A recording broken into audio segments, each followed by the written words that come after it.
Hallelujah, hallelujah, hallelujah, hallelujah, hallelujah, hallelujah, hallelujah.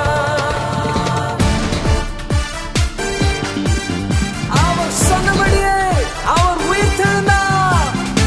அவர் மரித்து போகவில்லை. இயேசு உயிரோடு எழுந்தார். ராஜாதி ராஜாவாய் வரப்போகிறார்.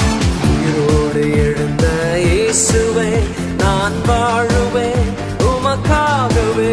நீர் ஒருவரே ஆண்டவர், நீர் ஒருவரே ரட்சகர், நீர் ஒருவரே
ஆண்டவர், நீர் ஒருவரே ரட்சகர்.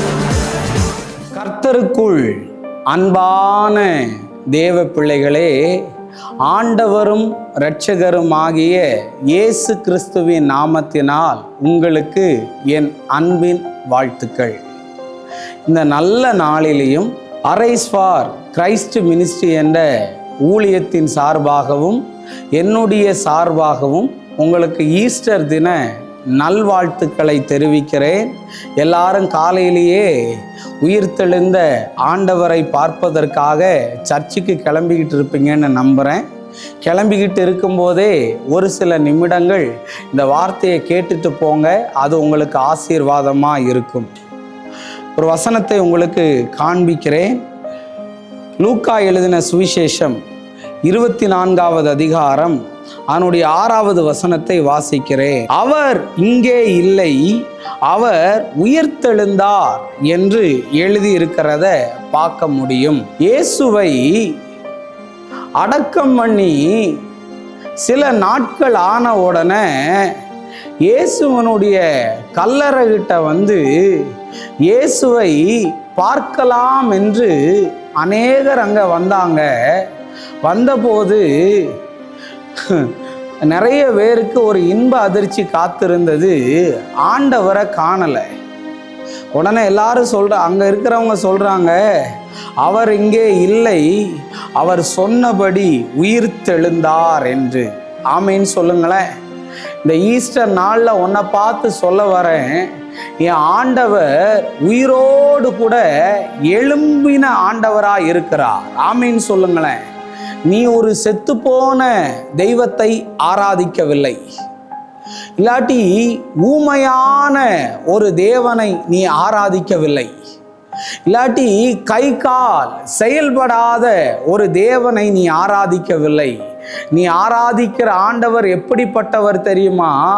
உயிரோடு கூட எழுந்த ஆண்டவரை ஆராதிக்கிறதினால் உன்னை பார்த்து தீர்க்க தரிசனமா இந்த ஈஸ்டர் நாள்ல சொல்லுகிறேன், செத்து போய் கொண்டிருக்கிற உன்னுடைய வாழ்க்கையையும், பலவீனமா இருக்கிற உன்னுடைய சரீரத்தையும், ரொம்ப கொடூரமான பாடுகளையும் அனுபவிக்கிற உன் வாழ்க்கையையும் என் ஆண்டவர் உயிரோடு கூட எழுப்புகிறதற்கு உண்மை உள்ளவராய் இருக்கிறார். அவர் இங்கே இல்லை, சொன்னபடி உயிர்த்தெழுந்தார். தேவ பிள்ளையே, ஷபரபலபா. நிறைய பேருக்கு பிரச்சனை வரும்போது நிறைய பேர் கேட்பாங்க, உங்களுக்கு கண் இருக்கா ஆண்டவரே, உங்களுக்கு காது இருக்கா ஆண்டவரே, இப்படி நல்லா. இன்னைக்கு நான் சொல்ல வரேன், நீ ஆராதிக்கிற ஆண்டவருக்கு கையும் இருக்குது, நீ ஆராதிக்கிற ஆண்டவருக்கு கண்ணும் இருக்குது, நீ ஆராதிக்கிற ஆண்டவருக்கு காதும் இருக்கிறது. இன்னைக்கு உலர்ந்து போன சூழ்நிலையில நீ இருக்கலாம். வாழ்க்கையில என்ன முடிவெடுக்குதுன்னு தெரியாம நீ அலகழித்து கொண்டு இருக்கலாம். நான் ஏன் உயிரோட வாழ்ந்து கொண்டு இருக்கிறேன், எனக்கு ஒரு மாற்றம் வராதா, ஓ என்னுடைய வாழ்க்கையில எல்லாமே ஃபெயிலியரா இருக்குதுன்னு சொல்லிட்டு இருக்கிறையா? இன்னைக்கு ஆண்டவர் சொல்றாரு, அவர் உயிரோடு கூட எழுந்ததினால் உன்னை சாக விட மாட்டார் மகளே, உன்னை வாழ வைப்பார். அவருடைய உயிர் தெழுந்த வல்லமை உன் சரீரத்தை சந்திக்க போகிறது. ஷபரபலபா, அவருடைய உயிர் தெழுந்த வல்லமை உன் வாழ்க்கையை தொட போகிறது. ஷபரபலபா, இன்னைக்கு சோர்ந்து போய் இருக்கிறையா, மன அழுத்தத்தில் இருக்கிறையா? உயிரோடு எழுந்த ஆண்டவர் உன் வாழ்க்கையை செத்து போன நிலைமையில இருந்தா கூட, உலர்ந்து போன நிலைமையில இருந்தா கூட என் தேவன் எழுப்ப உண்மை உள்ளவராய் இருக்கிறார். வெளிப்படுத்தினல் விசேஷம் 1வது அதிகாரம் அவனுடைய 18வது வசனத்தை வாசிக்கிறேன். மரித்தேன், ஆனாலும் இதோ சதா காலங்களிலும் உயிரோடு இருக்கிறேன் என்று ஆண்டவரே சொன்னார் மகளே. அவர் மரித்தாராம், ஆனாலும் சொல்றாரு, இன்னைக்கு நான் உயிரோட கூட இருக்கிறேன் அப்படின்னு சொல்லுகிறார். ஷபரபலபா, ஆண்டவர் உயிரோட கூட இருக்கிறார் என்பதை தோமாவுக்கு கர்த்தர் வெளிப்படுத்தினார், தம்முடைய சீஷர்களுக்கு வெளிப்படுத்தினார், அநேகருக்கு தன்னை உயிர் உள்ளவராய் ஆண்டவர் காண்பித்தார். ஏன்னா நிறைய பேர் அவர் செத்து போயிட்டான்னு நினைக்கிறான், அவரோட கதை முடிஞ்சிருச்சுன்னு நினைக்கிறான். ஆனா இன்னைக்கு நான் சொல்ல வரேன், அவர் இன்றும் உயிரோடு கூட வாழ்கிற தேவனாய் இருக்கிறார். ஓ ஷபரபலபா, நீ சந்தேகப்படாத அவரை, நீ அவரை விசுவாசிப்பனா அந்த உயிர் தெழுதலின் வல்லமைய இன்னைக்கு உன் கண்கள் பார்க்க போகிறது. இந்த காலை நேரத்தில் யாரெல்லாம் இந்த நிகழ்ச்சியை பார்த்து கொண்டு இருக்கிறார்களோ அவர்களின் மேல் உம்முடைய உயிர் தெழுந்த வல்லமை இறங்கட்டும். கட்டிகள் கரைகிறதை பார்க்கிறேன், உன்னுடைய தொண்டையில இருக்கிற பிரச்சனை சரியாகிறதை பார்க்கிறேன், உன் கால்களிலே இருக்கிற கட்டுகள் கலன்று போகிறது. ரொம்ப நாளா ஏதோ அடைத்து வைத்ததை போல, ஏதோ பிடித்து வைத்ததை போல, ஏதோ கட்டி வைத்ததை போல இருக்கிற சில சூழ்நிலைகள் இந்த உயிரோடு எழுந்த நாளில எல்லா தடையும் உடைய போகிறது என்று ஆவியானவர் சொல்லுகிறார். ஷபரபலாஹா, இந்த ஈஸ்டர் நாளில உயிரோட எழுந்தவர் உன் செத்து போன வாழ்க்கைய திரும்பவும் உயிரோட எழுப்புவார். கவலைப்படாத தங்கச்சி, கவலைப்படாத தம்பி, கவலைப்படாத சகோதரனே சகோதரியே, ஆண்டவர் உயிரோட கூட இருக்கிறார். சங்கீதம் 115 வாசிச்சு பாருங்க. நான் சொல்லலை, சொன்னா பிரச்சனை ஆயிரும்.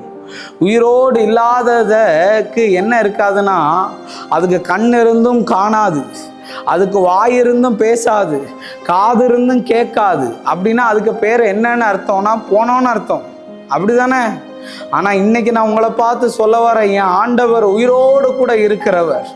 நீ அழும்போது அவர் கையை வச்சு துடைப்பா. நீங்க கத்தி கத்தி கதறும் போது காதை திறந்து கேட்பா. என் பிள்ளை இந்த நரகத்துல வாழ்றானா அப்படின்னு சொல்லி கண்ணை திறந்து அவர் பார்ப்பா. அவர் உயிரோடு கூட இருக்கிறார். தோமாவுக்கு பெரிய சந்தேகமான போது கைய கர்த்தர் காண்பித்தார் அல்லவா? இன்னைக்கு உனக்கு அவர் உயிரோட இருக்கிறார் என்பதை காண்பித்து தருவார். உன் தலையை குனிய விட மாட்டார், உன் எதிர்காலத்தை அவர் அப்படி கைவிட மாட்டார். உனக்கு அற்புதம் நடக்கும். இந்த உயிர் தெழுந்த நாள் உனக்கு நல்லதா அமையட்டும். நம்ம ஜெபிப்போம். அன்பான நல்ல ஆண்டவரே, இந்த நேரத்திற்காக உமக்கு நன்றி சொல்லுகிறேன். ஆண்டவரே, நீர் எங்களோடு கூட பேசின நல்ல வார்த்தைகளுக்காக நன்றி சொல்கிறேன் ஏசப்பா.